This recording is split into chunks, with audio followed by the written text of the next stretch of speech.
And this wasn't strange because my brother's not worth celebrating. He is one of the very best people I know. But it was weird that he was turning 50 because, you see, I'm only 28 years old.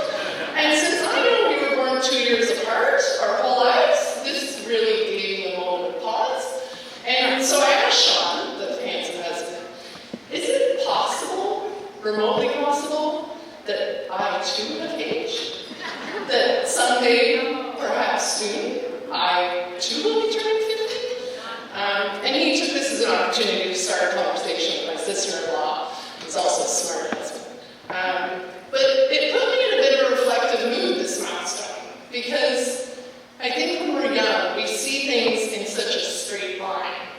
We feel like we know where we want to get to. I want this guy to notice me. I want to get into university. I need this job. And it's really hard to imagine life beyond any of that. And I think that's why the setbacks when we're young feel so devastating. Because if you've only had a few years of dreaming big dreams and then they're dashed, you don't make the team, you don't get the guy, you fail out of a class, you don't get to know that life has a way of serving up an infinite number of more dreams. When you're young, it's hard to understand that there's no such thing as a permanent setback. When you're lucky enough to get a few decades of dreaming and living under your belt, which apparently I now do, it's easier to look back and see what is the truth of life. To see that the universe is a constant cycle of choices and opportunities and challenges, but it's that cycle that never stops. The times of ease and joy are to be savored, but they're not permanent. The times of perseverance and grit are to be appreciated, but they're not permanent. And the times of despair and struggle are to be weathered, but they are not permanent. The cycle will continue. And what is permanent is the imprints left behind by those moments. The warmth and confidence that you carry forever from being the recipient of someone's love and affection, even if that love didn't last. The discovery of your own deep strength, forged because you struggled and strove through something difficult, and the wisdom of those unteachable lessons, only achieved because the universe showed you its worst, and you swam to the other side. And the universe keeps repeating the cycle. It keeps giving us new days and new opportunities for joy and struggle and despair and joy again. And as we age, what changes is the imprints that we carry, the marks left behind by those journeys. And sometimes those imprints are only surface deep, and they may take a few more cycles before they really take hold. At SHARE, our new Foundry Youth Hub will support young people from age 12 to 24 years of age as they navigate mental health, physical health, substance use, and other challenges.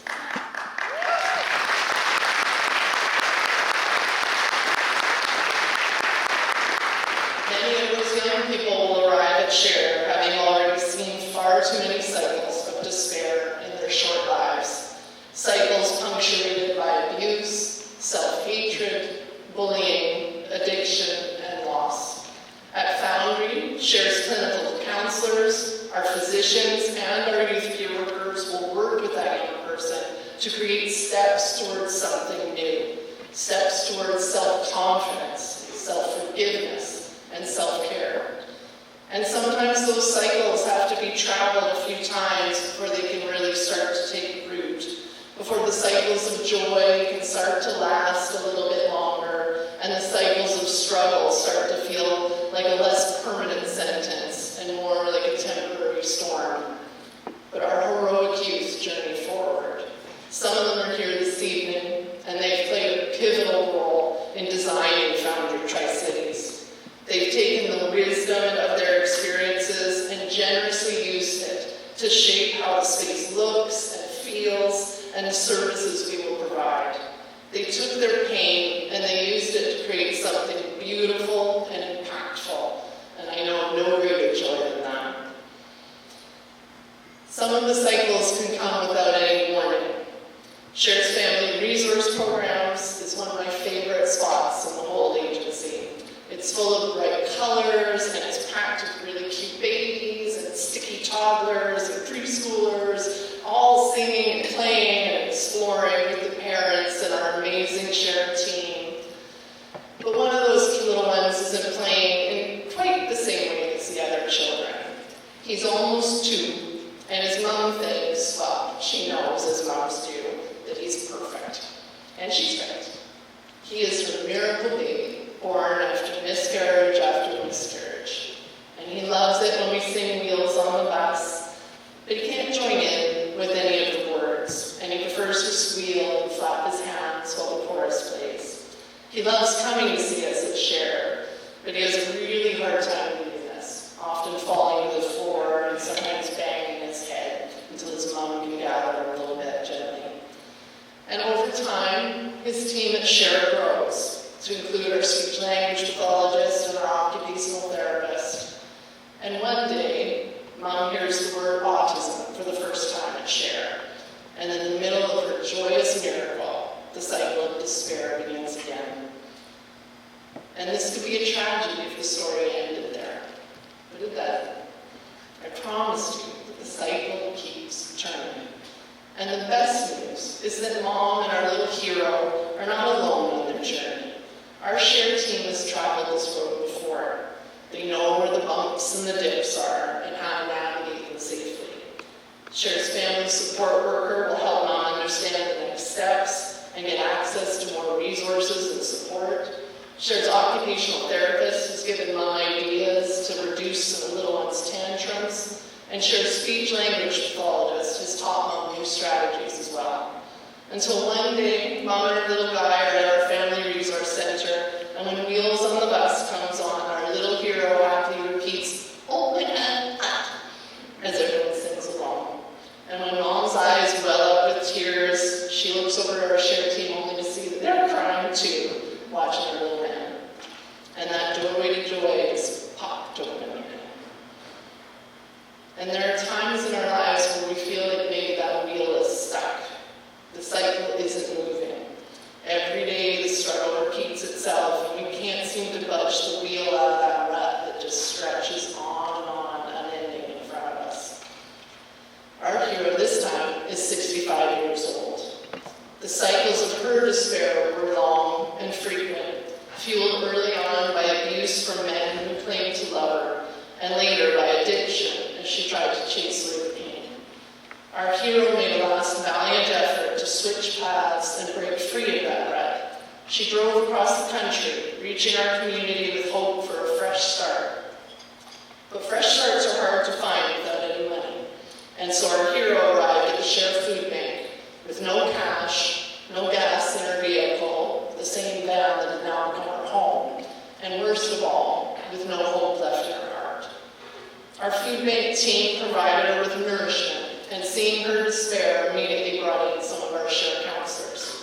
And our hero talked to the counselors about her long journey. She told us how tired she was, and how she simply wanted the struggle to end.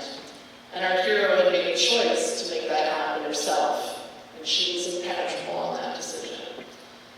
Share worked with our community's amazing first responders and medical professionals to keep our hero safe. Sometimes, at the lowest point in our journeys, we just need other people to take the wheel for a while. And when our hero was ready, she came back, and Share was waiting. Together, Share and our hero found a safe, affordable place to live. The seniors building in the community where she already made friends, and she now helps with the recycling around the site. Share's navigated her through a complex system of support, so she receives a small regular income, and she visits our food bank when she needs to. Our hero is a warrior, and she's once again reached the other side.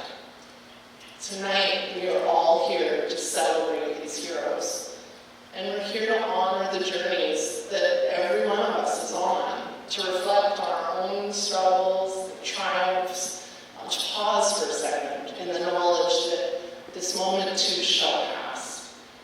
And so we each have a choice in this moment of pause, and in this moment today, how we use our energy and our resources. Will we stand beside someone as they're in a rut? Will we nudge that wheel forward? Will we remain steadfast in our belief that no matter the challenges we see in our community today, they are not permanent. They're not forever. And it is in our power to see them move on and to usher in a new cycle full of joy and opportunity. I thank you so much for being a part of Shira's journey, and I truly couldn't be prouder to be walking alongside you all.